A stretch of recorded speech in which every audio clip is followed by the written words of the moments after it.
Hi everyone, thanks for coming back for part 4. I'm sorry for the long pause between this video and the last one last night, but I had to take a break because it was getting pretty late. So I'm going to go ahead and try to finish this up. This table was, the main focus of this table was the word Matzah that I've been working on, and there's several different tables that come up with all these different terms, and I was on this particular table when I finished off with the last video, and this one reads at the top, matzah, wheat, wine, oil, day, 3, day, star, rise, and I was making a reference to the scripture in 1 Peter 2, I believe that's where it was, where it talks about the morning star, and I was explaining how there's a true morning star and a false morning star. And you can see that when you look at the NIV, you can see the term morning star used in Isaiah 14:12, and this is in reference to Lucifer. But in 2 Peter 1, I think I had gotten it backwards earlier. I think I said 1 Peter 2, but it's 2 Peter 1, verse 19. It says, we also have the prophetic message as something completely reliable, and you will do well to pay attention to it as to a light shining in a dark place until the day dawns and the morning star rises in your hearts. And in this case, this is referring to Jesus as a morning star. So there's a true morning star and a false morning star. And you see it's talking about the sun rising right here in the scriptures, in this matrix.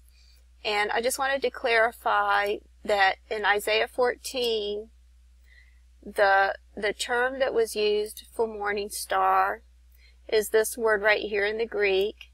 And I couldn't get the definition to come up last night on the website that I was using, but you can see it defined here in Wiktionary, and you can see the breakdown.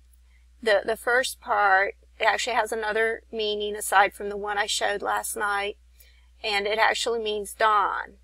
This word right here, the first half of this, or the first part of this word means dawn, and then the second part of the word right here means to bear or to carry.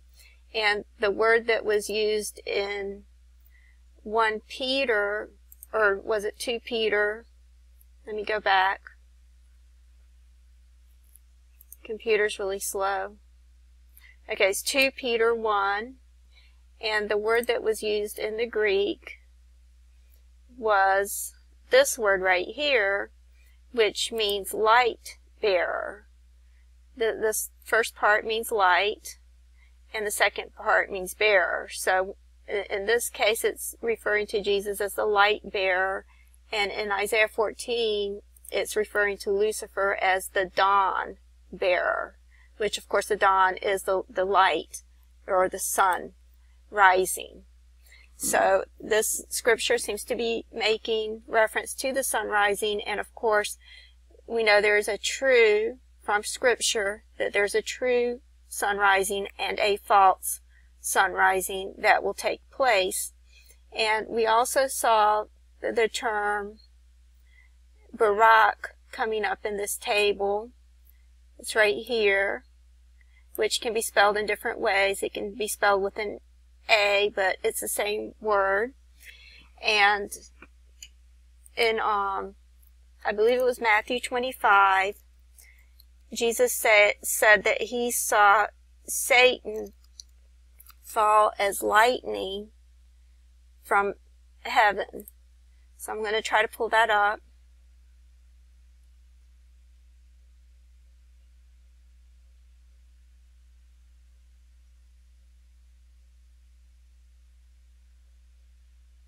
Okay, that's in Luke 10:18, and I want to switch this back to the King James, because I just like the King James better. It's more accurate, and hopefully it changed it.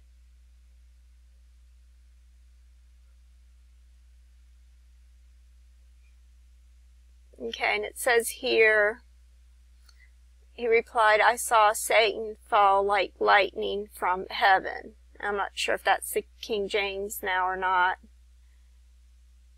But you can see that Jesus referred to Satan as lightning from heaven.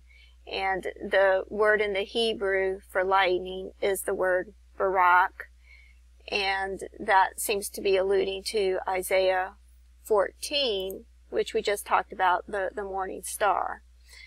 So this table also seems to be making a reference to that as well as a lot of other things that are coming up in this table, such as the word Baal, which takes me to probably the next table.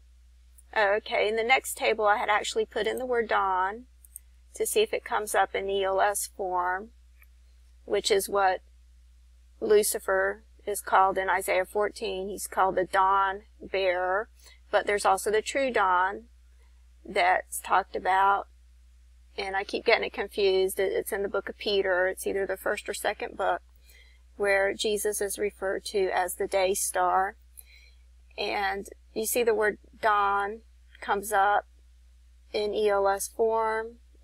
You see it here in the dark green, the letters D, A. Looks like it shares this W and then N over here in the dark green. And I had also put heel and wing because there's another scripture that talks about Jesus, that he's going to arise as the Son of Righteousness.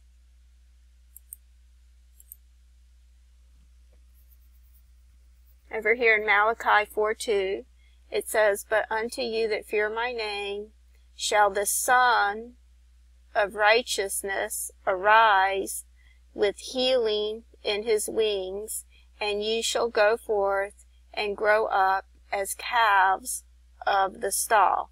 And this is referring to Jesus. He's referred to here as the Son. This is the true dawning that will take place. And of course there's also going to be a false dawning that we read about in Isaiah 14. But this is about the true dawning, and I put in the words heel and wing, and they came up in ELS form as well. And you see the word heel coming up here in the wine color with the letters H-E-A-L,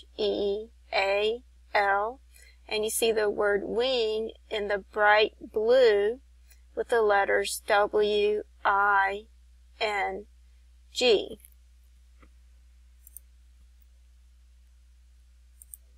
Okay, this next one is going back to what's going on during this Feast of Unleavened Bread with this Baal gate, or the Arch of Baal, that they put up in London. And supposedly, from what I understand, it's going to be moved, or it's being moved. So I had put in the word move, move, and that came up in ELS, and you can see it here in the dark green with the letters M-O-V-E.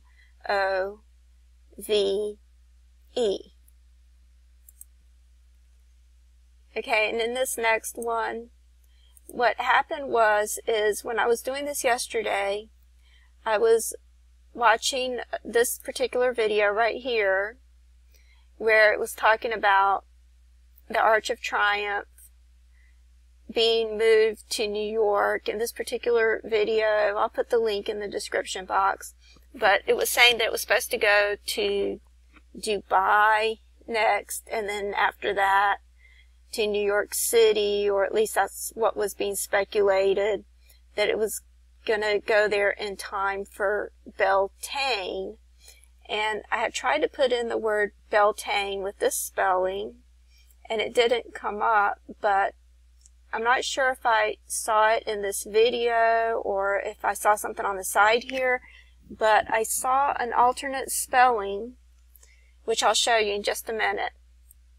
Okay, I saw this alternate spelling right here, and I thought, well, let me just try that spelling and see what happens. And I did have to break it into two parts. Of course, this is a two-part word. The first part refers to Baal. That's just an alternate spelling for Baal. And so I think, you know, whenever words are two parts, such as Passover, it's a two-part word.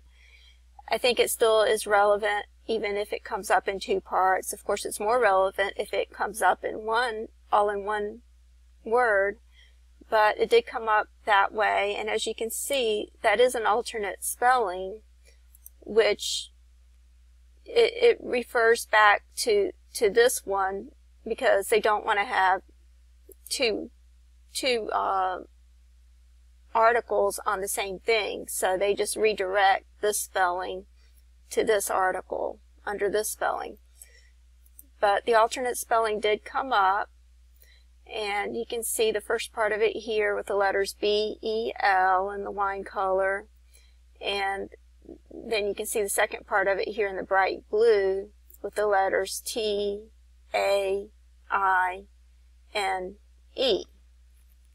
And just out of curiosity, I want to just try and see if that word comes up by itself. So I'm going to try that real quick.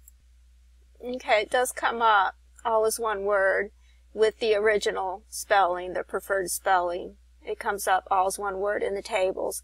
So that would be another interesting matrix that someone could search. But I think I have enough on this so far that I don't need to get into another table.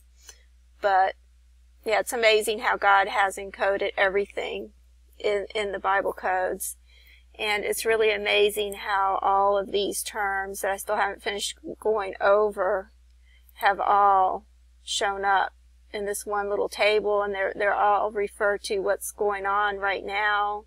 They all refer to the Feast of Unleavened Bread, what it symbolizes, what took place with Christ, and what it symbolizes in the end times to take place as well prophetically. It's all contained in this one little matrix, which just really shows the divine hand of God. This one right here, I don't think I'm not going to pull this up. I just tried putting in different days or abbreviation of days that came up.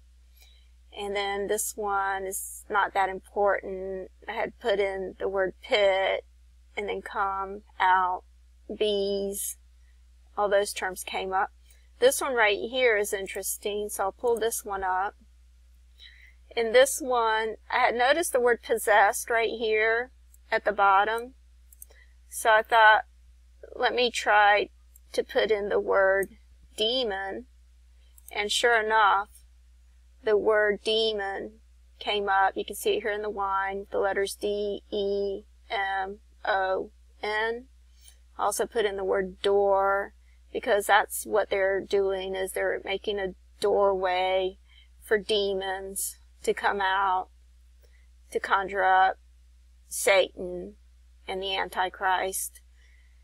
So you can see the word door came up as well in the bright green with the letters D-O-O-R. So it's amazing how all these terms come up in this table that are all relevant to what's going on. And of course, the ultimate goal, or what will happen in the end, is an atomic war. You see atom war comes up, as well as fire, rain, hail, ice, star, seal, God, all these things. There's going to be sudden destruction, as the Bible tells us. So all these things are going to take place eventually in the end. And you can see all these terms came up. And I'm getting close to my limit here. I don't know if I'm going to be able to go over all the terms. You see God over here in the bright blue. You see war in the lavender. You see rain in the light blue. You see ice in the yellow. You see star in the dark green. You see seal in the wine color, and it's sharing. You see the letters S-E-A-L. So it's sharing with this word in the pink, which is Adam. Adam for atom war. And I'm running out of time, so I'll pick back up in the next video. Thank you.